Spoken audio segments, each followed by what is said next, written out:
Member for Regina Lewvan. Thank you, Mr. Speaker. Back in December, I'd asked about restoring via passenger rail service between Winnipeg, Regina, and Calgary. In response, the Minister of Transport tried to reassure me that Via Rail does pass through Saskatchewan. And Mr. Speaker, he must have been referring to the quite limited Via Rail service that exists to Saskatoon.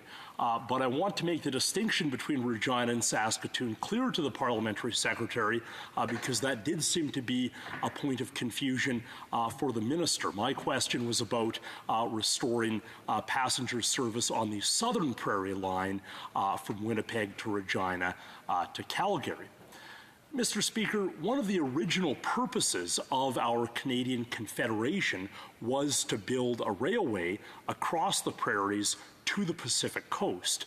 So it's somewhat ironic that today we don't have passenger rail service on the southern part of the prairies. Now, of course, the motivation behind my question was not simply to achieve that historic goal. I think in the present day, we need to recognize the importance of providing accessible transportation options to people and also to provide transportation options that are environmentally friendly.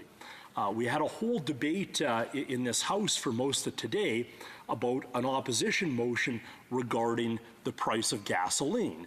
And a lot of the argument comes down to whether a higher gasoline price will motivate consumers to drive less. Well, a key part of that question is whether people have concrete alternatives to driving. And Mr. Speaker, on the southern prairies, people don't. The Saskatchewan Transportation Company and Greyhound have both withdrawn intercity bus service, and as I mentioned, there is no Via Rail service in the southern part of the prairies. So people really don't have much of an option other than to drive or to fly. So you have people without the means to travel for important purposes, and the people who do have the means to travel don't have much choice but to use these more polluting means of transport. So, Mr. Speaker, I think that is part of the major rationale for wanting to restore Via Rail service on the southern prairies. Now, I'm sure that one of the questions is, how much would that cost? Is it feasible? Is this a realistic proposal?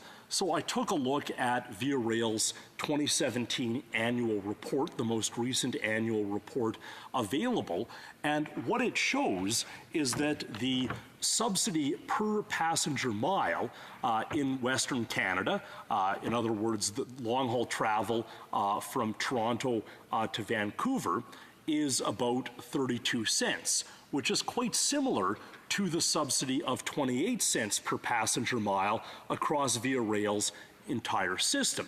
And it's quite a bit less than the subsidies of $3 and $4 per passenger mile that we find on some of Via's more remote routes. So what I'm proposing is actually quite consistent with Via's existing operations.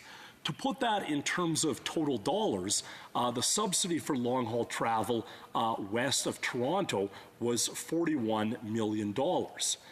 Extending that to the southern part of the prairies would presumably cost a comparable amount, which would be quite a bit less than the $350 million currently provided to Via Rail. Thank you, Mr. Speaker.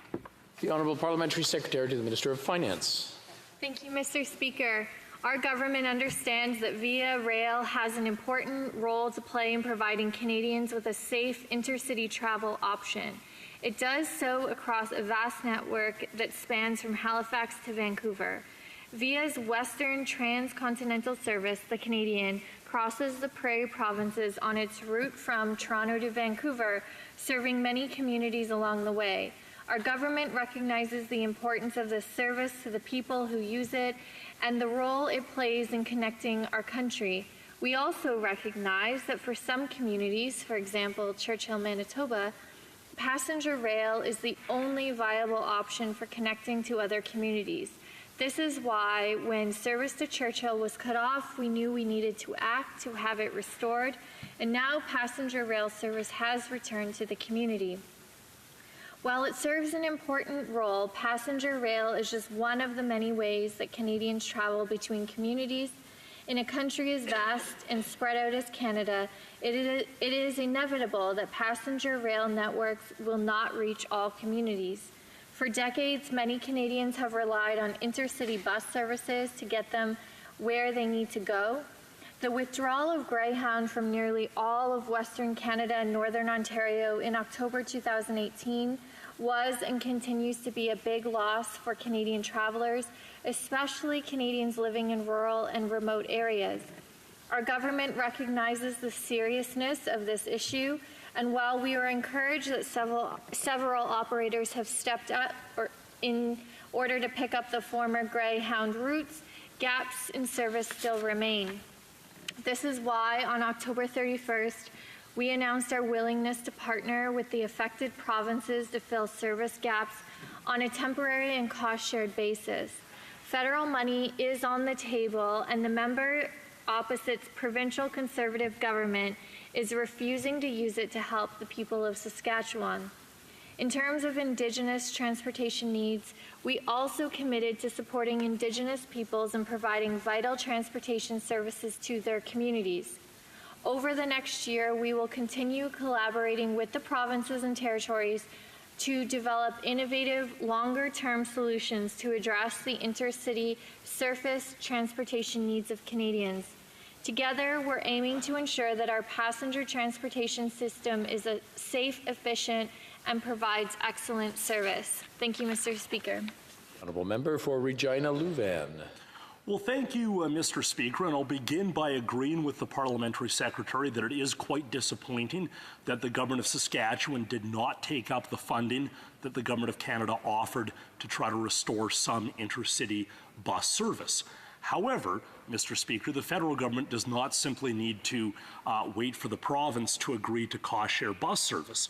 The federal government could, on its own, restore passenger rail service on the southern prairies.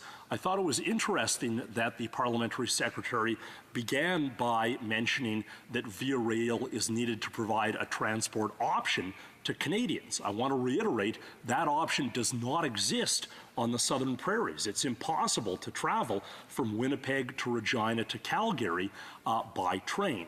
The Parliamentary Secretary mentioned all the money the government spent restoring passenger rail service to Churchill, Manitoba. That's a good thing, but it would be far more economical to restore that same service on the southern prairies. Thank you. The Honourable Parliamentary Secretary. Thank you, Mr. Speaker. Our government recognizes how vital surface transportation options are to meeting the mobility needs of Canadians across the country, and we are taking this issue very seriously. We are committed to working with the provinces and territories on solutions to address the intercity transportation needs of Canadians. That is why, in the federal government's October 31st announcement, we committed to working with provinces and territories across the country in developing innovative long-term solutions to meet the intercity surface mobility needs of Canadians.